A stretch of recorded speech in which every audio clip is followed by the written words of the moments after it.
Donc nous, on habite dans cette maison depuis 1 an et demi. Et donc on est quatre, on est 2 adultes et 2 enfants habités ici. Et donc on est très content de cette maison, de son fonctionnement, surpris même de ses performances, puisqu'il fait tout le temps chaud, enfin tout le temps chaud, tout le temps bon, disons. Les températures sont tout le temps agréables, quelle que soit la météo extérieure. Donc en hiver, on a chauffé, ça a chauffé principalement au solaire. Dès qu'il y a une journée de soleil, on a 3 4 jours où vraiment il fait vraiment bon, mais vraiment bon, il peut faire, même en hiver, il peut faire 21 degrés facilement dès qu'il y a du soleil. Et puis quand les jours, il y a plusieurs jours de gris, qu'il fait froid, pas du tout de soleil, plusieurs jours de gris, ça baisse un peu, mais on n'est jamais descendu vraiment bas. Nous, plus bas, quand on commence à avoir froid, il fait 18, 18,5 et on se dit il fait un peu frais. Donc dans ces conditions-là, on a utilisé le poêle à bois uniquement. Mais en fait, très peu l'hiver dernier, on l'a utilisé surtout plutôt pour le plaisir de la flambée, parce qu'en fait, il faisait vite chaud. Dès qu'on fait une flambée, ça monte tout de suite, ça remonte à 21. Donc on a utilisé très peu de bois. On n'a pas acheté de bois parce que c'était le bois du jardin, des arbres qu'on a coupés. Donc ça nous a rien coûté du tout en réalité. Et on a utilisé un peu de bois, mais voilà, c'était plus par confort que vraiment par nécessité. Il faisait pas vraiment froid. Et ce qui est bizarre, c'est que même quand il y a du soleil, c'est étrange parce qu'on se dit il va faire super chaud dans certaines pièces, et puis les pièces qui ne sont pas tellement utilisées à l'étage, il va faire froid. Et en fait, on rentre dans les chambres et il fait la même température qu'en bas. Et ça, c'est assez surprenant pour cette maison. Donc, il y a un plancher chauffant au rez-de-chaussée et à l'étage, et donc ça chauffe partout de façon homogène, et la température c'est très confortable pour ça parce qu'elle est la même partout. Bien sûr, il y a un peu plus chaud quand même avec le solaire direct dans la pièce de vie en bas, parce que quand c'est très ensoleillé, ça chauffe un peu plus en bas. Mais il y a une homogénéité des températures, ça rend la maison très confortable. Donc voilà, c'est très confortable. On n'utilise pas beaucoup voilà, en bois. On a fait que ce complément-là, et je ne sais pas quelle quantité, mais c'était vraiment limité. On a chauffé entre quelques flambées par semaine entre novembre et février. Et depuis début février, je crois, on n'a rien chauffé du tout, et il fait tout le temps chaud. Alors on se demandait au début si on n'avait pas même trop chaud en été. Parce qu'on se disait là, déjà en hiver, il fait 21 degrés, l'été ça va être une fournaise. Et en fait non, avec les protections solaires qu'on a mis sur les grandes baies, puisqu'elles sont quand même exposées plein sud. Donc elles sont grandes et ça peut chauffer beaucoup.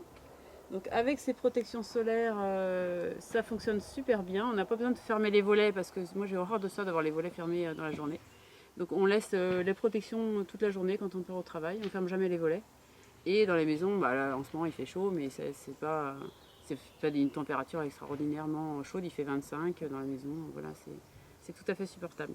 Donc on n'a pas de surchauffe en été, et on s'habitue vite à avoir tout le temps 21 degrés l'hiver en fait. Et même quand on arrive chez les gens, on trouve qu'il fait froid. Et c'est une chaleur pas artificielle en fait, c'est une chaleur douce, ça fait pas comme un radiateur qu'on mettrait à chauffer. C'est pas une chaleur sèche en fait, donc c'est une chaleur très confortable.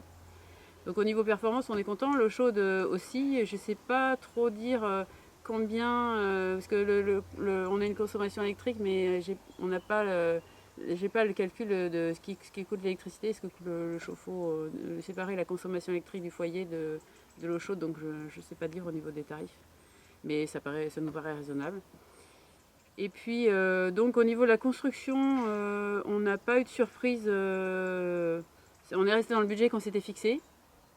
Bien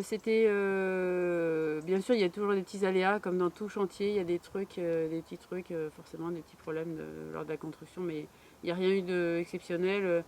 Tout le monde nous avait dit qu'il faut faire attention avec un architecte, parce qu'on peut vite exploser les tarifs, on n'est pas sûr de ce qui va se passer, tout ça.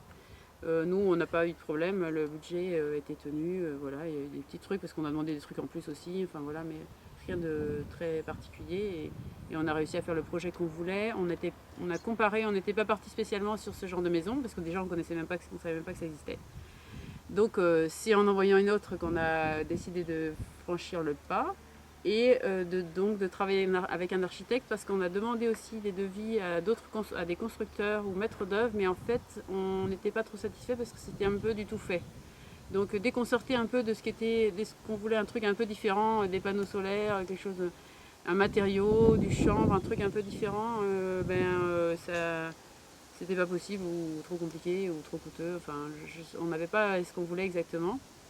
Et nous, on était quand même attachés à avoir une maison écologique avec un fonctionnement écologique pour que ça correspondait à notre éthique. Donc on souhaitait vraiment avoir une maison avec des matériaux les moins polluants possibles, avec une performance énergétique, tout ça. Et c'est quand même encore, ça progresse dans le bâtiment, mais dès qu'on sort un peu des trucs tout faits, c'est compliqué. Donc du coup, c'est pour ça qu'on est parti avec un architecte. Et en plus, il fallait enfin là, c'est quand même un projet vraiment particulier, innovant. Donc il faut quand même quelqu'un qui s'y connaisse au niveau technique et c'est spécial le fonctionnement de cette maison, de la construction. Donc voilà, c'était bien de travailler avec quelqu'un qui connaissait bien le sujet et qu'il n'y aurait pas de surprise. On n'était pas sûr hein, de cette aventure-là, mais on est parti dedans. Et puis avec quelqu'un qui nous a accompagnés, ben, ça s'est bien passé et on n'a pas eu de surprise. Et juste, ce que je voulais dire aussi de particulier, j'aurais pu le dire au début, mais c'est que dans le fonctionnement de cette maison, c'est un peu différent des autres maisons parce on avait du mal à comprendre ça au début, qu'il y avait beaucoup d'inertie et qu'on ne peut pas changer la température du jour au lendemain. Et au début, on voyait ça comme une contrainte, mais finalement, c'est vraiment un plus. Mais c'est vraiment différent. On a l'habitude d'allumer le chauffage et d'éteindre le chauffage quand on part et de le rallumer ou de mettre un thermostat qui fait que ça baisse la nuit, que ça remonte quand on est là. Enfin, on réfléchit habituellement comme ça et c'est ce qu'on faisait dans nos maisons précédentes. Et là, c'est pas du tout pareil parce qu'en fait, la température varie très peu. Et donc, il y a beaucoup d'inertie. Donc, on ne peut pas changer la température du jour au lendemain. Mais finalement, c'est très confortable parce qu'elle reste tout le temps, elle reste très stable. Ça ne diminue pas la nuit. Donc, on n'a pas besoin de dire on va la diminuer pour moins dépenser. Enfin, ça joue vraiment quelques degrés, quelques dixièmes de degrés sur plusieurs jours, quoi. C'est pas, ça réagit très peu, du fait de l'isolation aussi qui est très bien. Et donc finalement, je trouve ça plutôt bien, plutôt qu'au début on se disait mais mince, comment on va faire pour baisser la température la nuit, avoir chaud quand on est là, et puis finalement bah, il fait tout le temps bon, mais c'est pas très contraignant. Voilà.